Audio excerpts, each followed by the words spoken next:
G'day and what's up everyone, I'm VirtualConquer85, also known as Stazza85 from the Minecraft forums. Today's video I'll be showing you a bit of an inside look at the upcoming preview 2 for Continuum. Before I get started, I just want to say that the video that I've been making on the history of Continuum is still happening. Just been really busy with family and with my diploma course. So it is still coming. Hopefully it'll be out within the next few weeks. Most of it's already done. Just need to do a bit more video editing. Some parts I'm not exactly sure how I'm going to go about doing it, which is also slowing things down. But yeah, it's definitely still happening and should be out pretty soon. So anyway, let's get into the video and go over what's going to be in the new preview.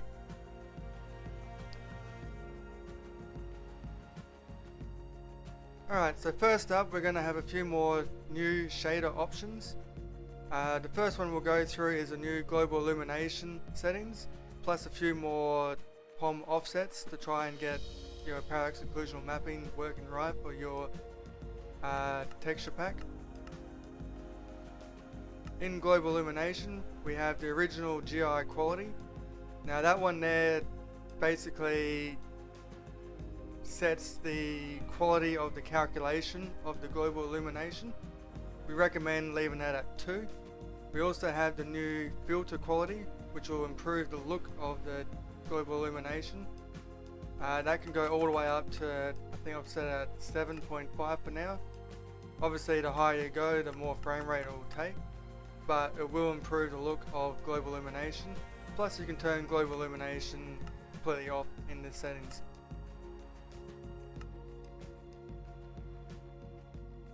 We also have a new lighting feature. In here you can also change the overall brightness now of Minecraft.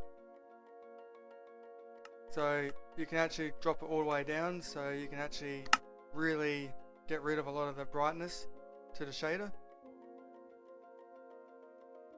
if you so choose.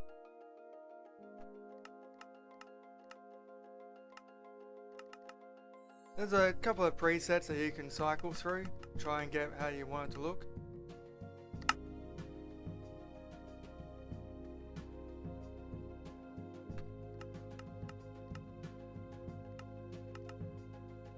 The default will be set at 1.25, that's what Continuum is set at.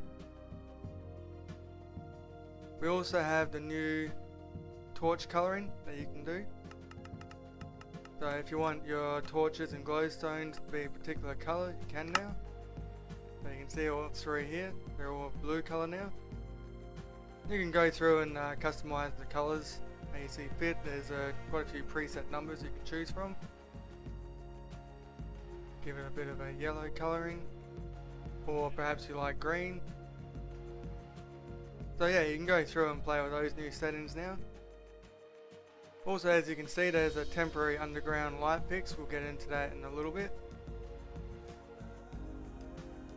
You can also have control over the glowstone if you want the new glowstone look or the previous Continuum one. In with the clouds, you can choose from the original Biometric Clouds from Continuum 1.0, the clouds from 1.1 and 1.1.5. We also have the new ones, which I'll be going over a bit later in the video, with a secondary cloud type tool. So yeah, there are some of the new shader options that you can choose from in the upcoming preview. So yeah, the next thing that we've added in is the temporary fix for this underground lighting. Now if you all remember from 1.8 when it first came out, this was a problem with that version of Minecraft, which has since been fixed. This problem has actually come about of me fixing a previous bug, which is, as you can see here, the lights coming through these windows is casting on the ground. This is a fix that I put in a little while back and didn't actually realize that it caused the lighting leaks underground. So when you enable the temporary underground light fix, it will unfortunately get rid of those and you'll be stuck with a very limited light coming through windows. This is more of a problem when volumetric lighting is introduced, as it becomes more apparent that there should be light on the ground. But for the most part, most people won't actually notice this. So yeah, with that temporary fix, you'll now notice that when you're underground, such as here, you can see all the light coming through. We'll turn the temporary underground fix on, and now it's all gone. So this is just a temporary fix. We are going to try and get both working together. So that's a new thing that you can expect from the new preview. Now the other new thing that I've gone back and changed again is the Volumetric Clouds. Now I know these have been changed a few times now, but if you can still see, especially up in the top right corner of your screen, you can still see there's a bit of a ripple through the clouds. I've been trying desperately to get rid of this, and I thought I had accomplished it with these ones, but apparently they're still quite visible. So we've now come up with a new type of volumetric clouds, which is these ones. Now these ones actually have a lot more detail in them. The ripple is still there, but it has been reduced a fair amount. These ones also look a lot nicer, and they're slightly better optimized. They are running a few frames faster.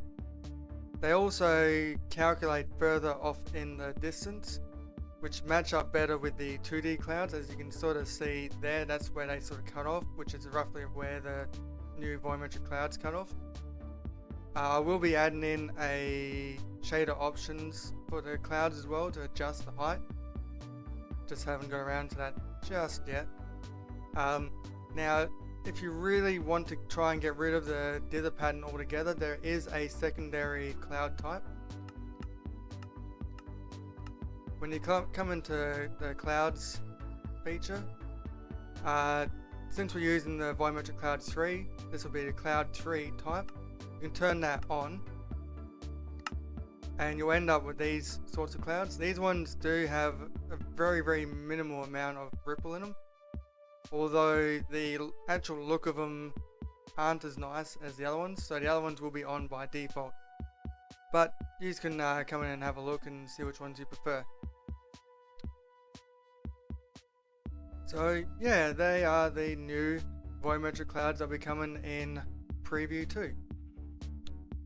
So we'll move on to the next upgrade. Now the next improvement has been to the water. There have been quite a few improvements to the water, which I believe everyone will be greatly appreciative of. Now, all this came about when Joey mentioned to me that the parallax waves were not going in the same direction and not looking the same as the caustics on the water, so they weren't technically correct. This prompted me to go back in and try and get them working in tandem with each other, which is pretty much how Preview 2 has all been started. And the first one that I tried doing, which is the first pictures that I came up with, is these ones, which were these ones here. These ones did look quite nice, although they were rather intensive on the frame rate, apparently. Not only that, but it lacked a lot of detail in the water. The water ended up looking quite flat, although the waves were quite nice, sort of coming across, as you can see. So I decided to go back in and make a few more improvements to it, and this is what we've got now. Now once we get the caustics in with these at a later date, these will match up really nicely with the caustics, so they will be technically correct.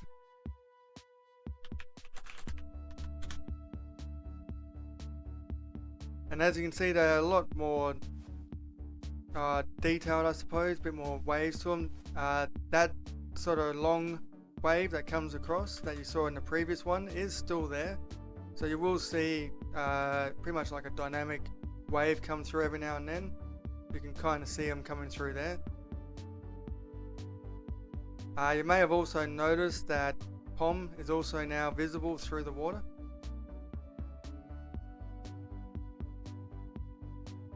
Now these new parallax waves are running a lot faster. I've found a few unnecessary calculations in them from the previous ones.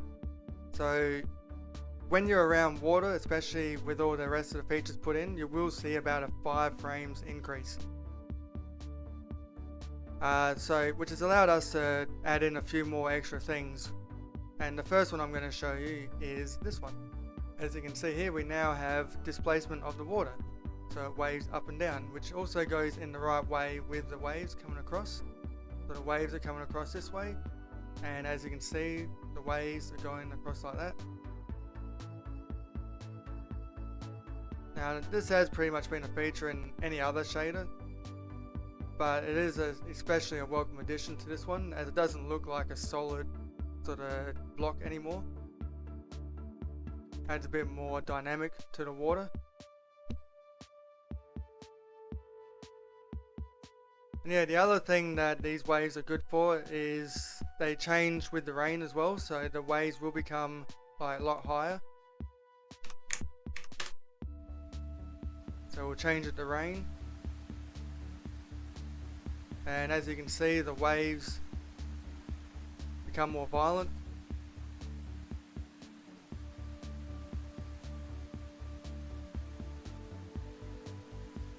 And we'll go back to clear.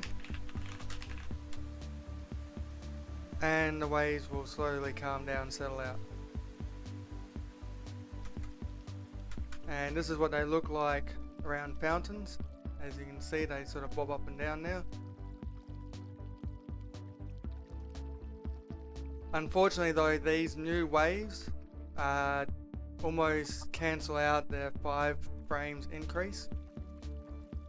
Displacement of the textures and that do take a bit of a frame rate hit, which is why if you're in dense forest areas with waving trees, you notice your frame rate does take a bit of a dive. But anyway, on to the very last and probably most exciting feature is, well, for one, you can see the shadows are passing now through the water. But that's not all. We have decided to include now the new water depth calculation, as well as new water refract, which is the rippling through the water. Now this is probably going to excite a lot of people, as now this definitely does improve the shader and bring it up to the high quality standard that we've been going for. Now still no water caustics, as that is, still an exclusive thing for Sonic Ether. But the water depth fog we have pretty much totally recoded. And same with the water refract, we've gone in and changed a fair bit of that.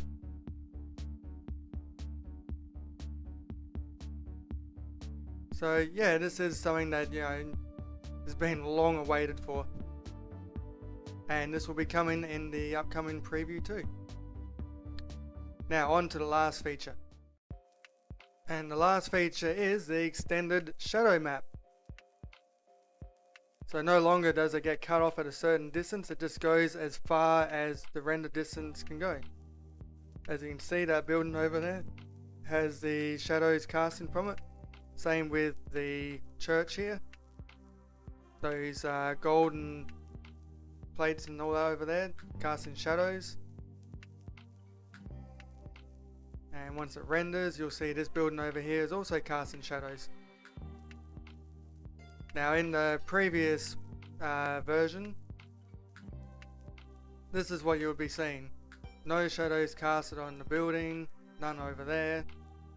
And basically it has a set cutoff point, so when you get to a certain distance, as you can see here, the shadows will fade away.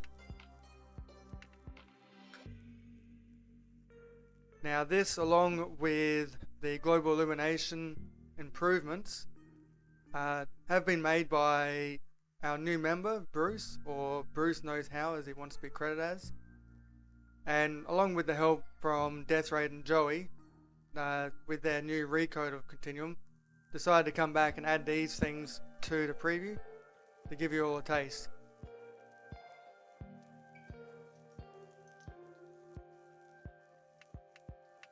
Now, some of you might be like, well, there's a shadow distance option. I've got that set at 300-400. Well, the problem with that is that it actually stretches the shadow resolution at a greater distance, meaning that shadows closest to you will look really quite blurry. I'll give you an example. So this one here, I've set the shadow distance at about 400 with the actual resolution still at 2048.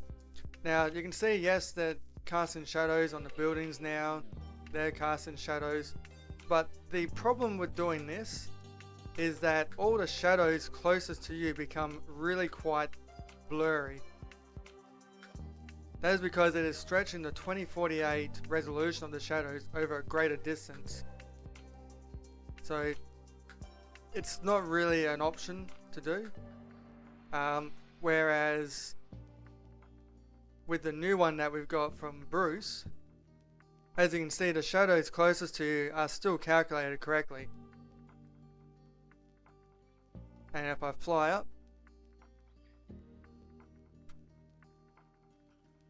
and look over here,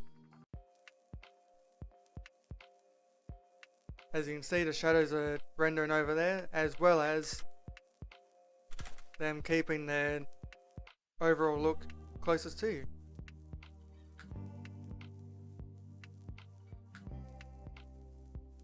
So yeah, Preview 2 should be coming out in the next few weeks. They're still trying to iron out a few little bugs. I don't actually have the most latest one. As you can see off in the distance there, there's like a black line going across.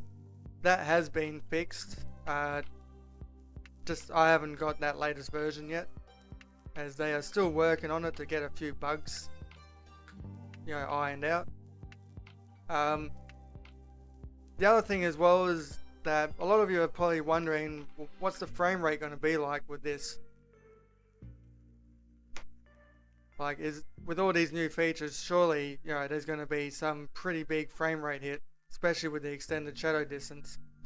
Well, let's just do a little quick test down here and we'll find out. Alright, so with this one here, as you can see, this is Preview 1. Just with a render distance of 10. You can see when looking out across the water, we're getting about 59 frames a second. This is on, of course, the GTX 980 with the high setting selected. Now if we go over to the latest preview, as you can see, this is Preview 2.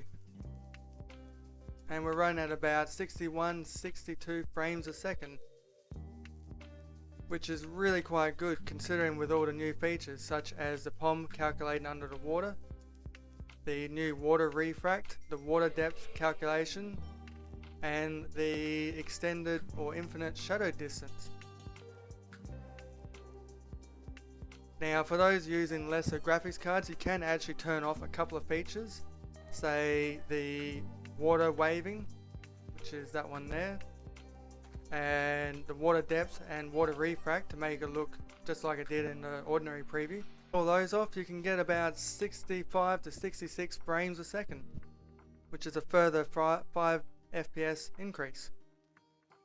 Granted, the water doesn't look as nice anymore, but for those struggling for frame rate already, they can actually turn those features off and you'll see a pretty decent increase in frame rate.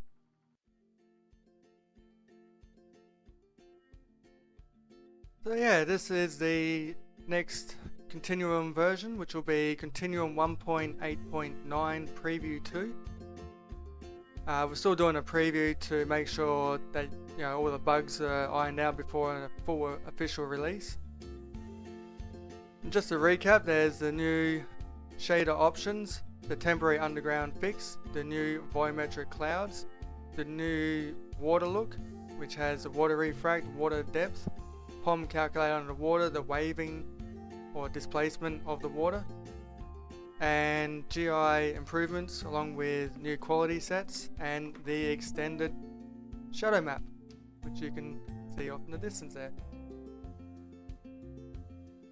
Like I said, it will go as far as you set the render distance.